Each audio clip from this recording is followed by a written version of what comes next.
اعوذ باللہ من الشیطان الرجیم، بسم اللہ الرحمن الرحیم۔ السلام علیکم پیارے بہن بھائیوں، گولڈن لائنز میں آپ کو خوش آمدید کہتا ہوں۔ اللہ پاک سے دعا ہے آپ کو عافیت کے سائے میں رکھے، آمین یا رب العالمین۔ رسول اللہ صلی اللہ علیہ وآلہ وسلم کا ارشاد پاک، اللہ تعالیٰ کو ان دنوں کی عبادت بہت محبوب ہے۔ حضرت ابو ہریرہ رضی اللہ تعالیٰ عنہ سے روایت ہے کہ نبی پاک صلی اللہ علیہ وآلہ وسلم نے ارشاد پاک فرمایا کہ ہر چیز کی ایک زکوٰۃ ہے جس کے ادا کرنے سے وہ پاک ہو جاتی ہے، اور جسم کی زکوٰۃ روزے ہیں، یعنی روزے جسم کی زکوٰۃ ہیں۔ سنن ابن ماجہ کی حدیث شریف۔ نماز اور زکوٰۃ کی طرح روزوں کا بھی ایک نصاب اور کورس تو اسلام کا رکن اور گویا شرط لازم قرار دی گئی ہے، جس کے بغیر کسی مسلمان کی زندگی اسلامی زندگی نہیں بن سکتی، اور وہ رمضان المبارک کے پورے مہینے کے روزے ہیں، یعنی ماہ رمضان کے پورے 30 روزے رکھنے ہیں۔ اس کے علاوہ شریعت اسلام میں روحانی تربیت اور تزکیہ کے لیے اور تزکیہ کے لیے اور اللہ تعالیٰ کا خاص تقرب یعنی قرب حاصل کرنے کے لیے دوسری نفلی عبادات کی طرح نفلی روزوں کی بھی تعلیم دی گئی ہے،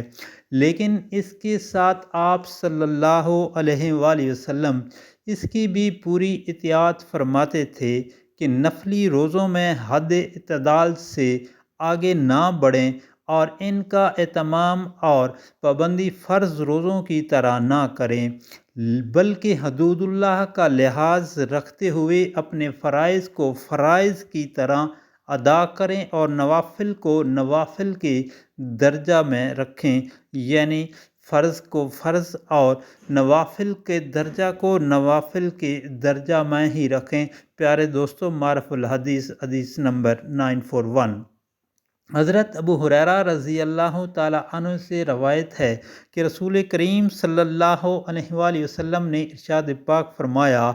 کہ ان دنوں میں سے کسی دن میں بھی بندے کا عبادت کرنا اللہ تعالیٰ کو اتنا محبوب نہیں جتنا عشر ذی الحجہ میں، یعنی ان دنوں کی عبادت اللہ تعالیٰ کو دوسرے تمام دنوں سے زیادہ محبوب ہے۔ اس عشرہ کی ہر دن کا روزہ سال بھر کے روزوں کے برابر ہے، اور اس کی ہر رات کے نوافل شب قدر کے نوافل کے برابر ہے۔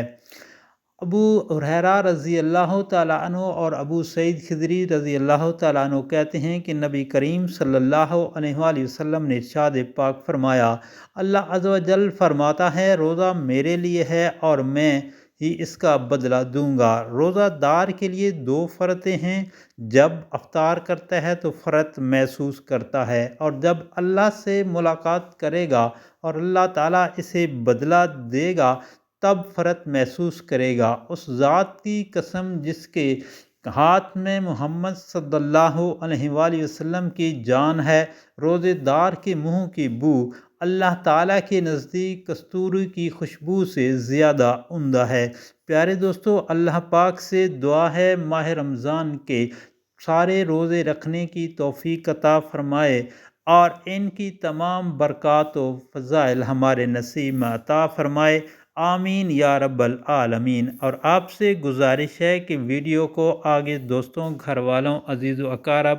اور رشتہ داروں میں لازمی شیئر کریں۔